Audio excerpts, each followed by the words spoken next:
It began with a taste. Guests at the Stay on Main Hotel in Los Angeles started complaining. The tap water was thick, discolored, sometimes black, and it had a sickening, bitter aftertaste. Some brushed it off. Old pipes, maybe. A bad filter. But then came the pressure issues. Water wouldn't flow from the tap. When it did, it trickled like a dying breath. Finally, a maintenance worker climbed up to the rooftop water tanks, 4 massive cisterns looming above the forgotten hotel. He pried one open. And there she was. Floating. Face up. Lifeless. Elisa Lam was 21 years old. A student from Vancouver. A daughter of Chinese immigrants who had built their life far from their homeland so their child could dream freely. But dreams, as Elisa knew too well, were delicate things. On her blog, she poured her soul into digital pages, fashion photos, musings about life, literary quotes, and sorrow. Her favorite came from Chuck Palahniuk, "You're always haunted by the idea you're wasting your life." She felt that. Deeply. Elisa had bipolar disorder and depression. Her mind, beautiful and curious, often turned against her. She had been hospitalized before. There were medications. 5 different prescriptions, including mood stabilizers and antidepressants. But like so many, she sometimes stopped taking them. Still, she longed for freedom, for clarity. So in early 2013, she set out on a solo trip down the California coast, a young woman with a backpack, a camera, and a desire to discover something more. On January 26, 2013, Elisa checked into the Stay on Main, a budget hotel on Skid Row, downtown LA. A place with a strange reputation. Unknown to Elisa, it had once been called the Cecil Hotel. Its walls had absorbed nearly a century of sorrow, murders, suicides, and serial killers who once called it home. Initially, Elisa was given a shared room, but her roommates soon complained about her erratic behavior. She was moved to her own private space. Hotel staff described her as odd but harmless, leaving notes for others that said things like "go away" and "go home." Then, without warning, she vanished. Elisa spoke to her parents every day during her trip. But on January 31st, they heard nothing. Panic set in quickly. The LAPD was called. Her parents flew to Los Angeles. Flyers went up. Social media exploded with speculation. Police combed the building, even bringing in search dogs.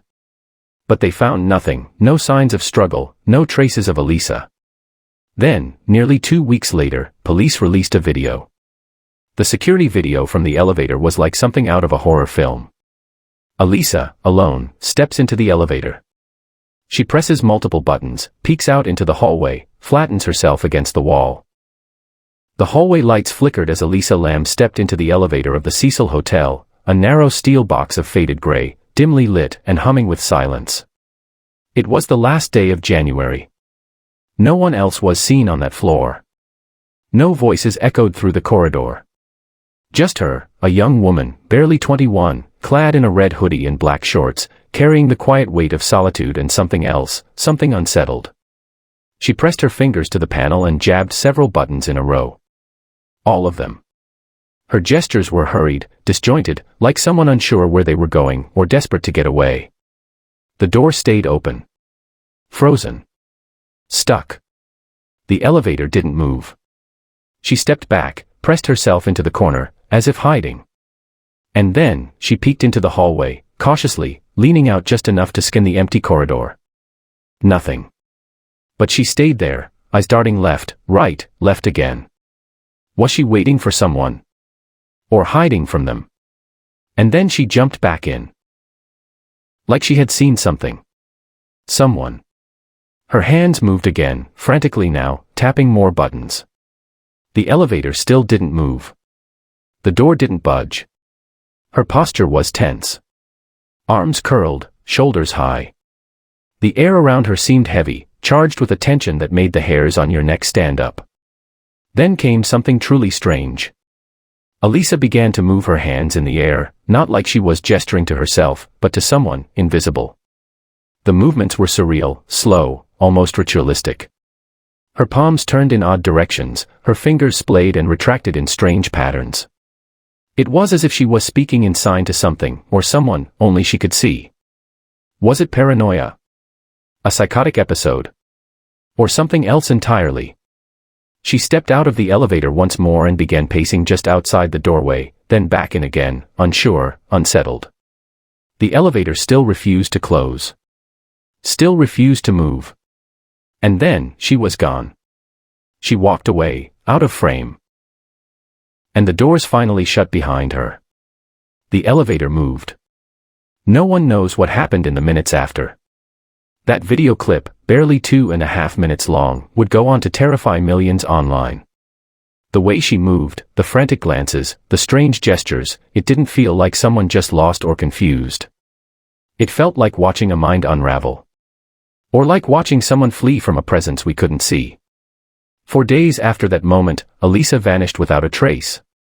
The hotel was searched. Her room was empty. Her phone was gone. Her trail, cold. Only that video remained, looping endlessly on computer screens and news broadcasts, as the internet asked again and again.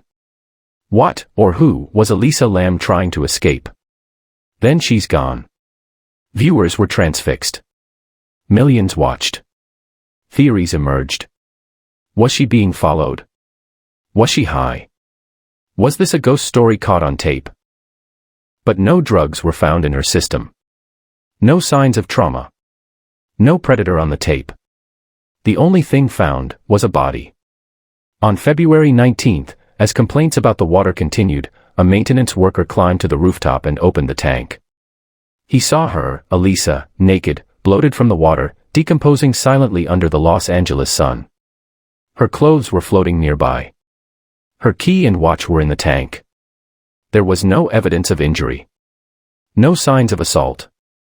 The autopsy would later report accidental drowning with bipolar disorder as a contributing factor. But how did she get there? The rooftop was locked. Only hotel staff had access. Doors were alarmed. So how did Elisa reach the water tanks?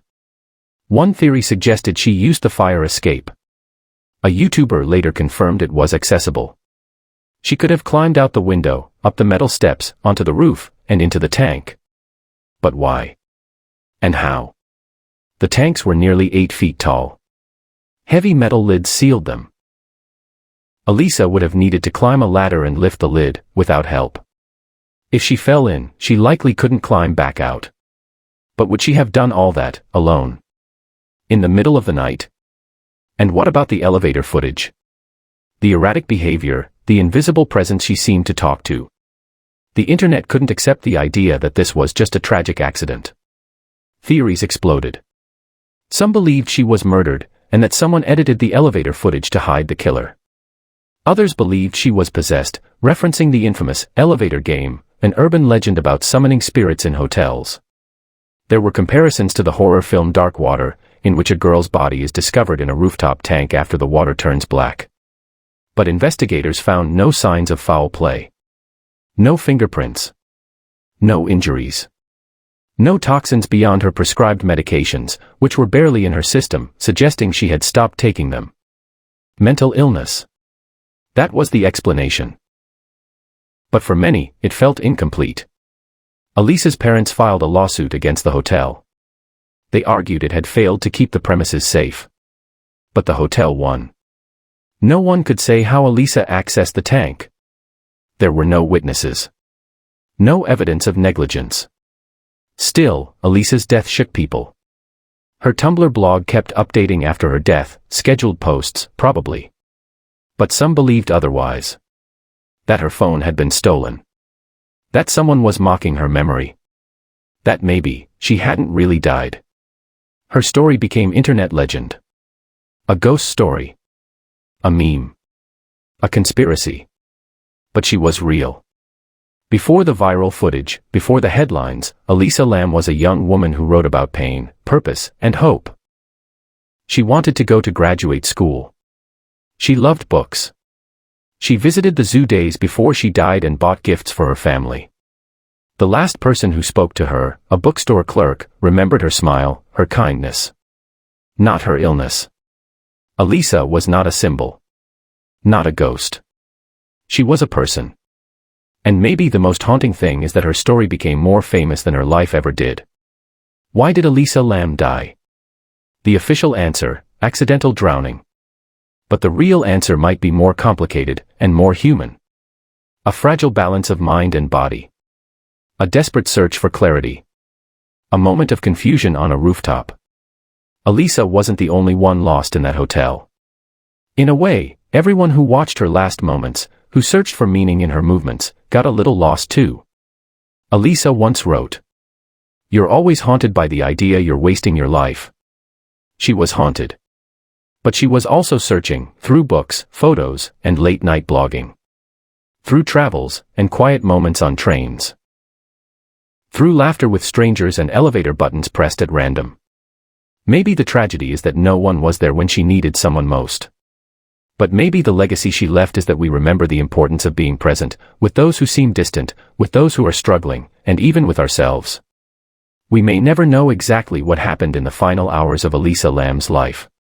But we know her name. And we owe it to her not to reduce her to a mystery or a meme. But to remember the fragile, brilliant, struggling, kind-hearted young woman who disappeared not just into a water tank, but into the myths we create when real life becomes too painful to face. Elisa Lam.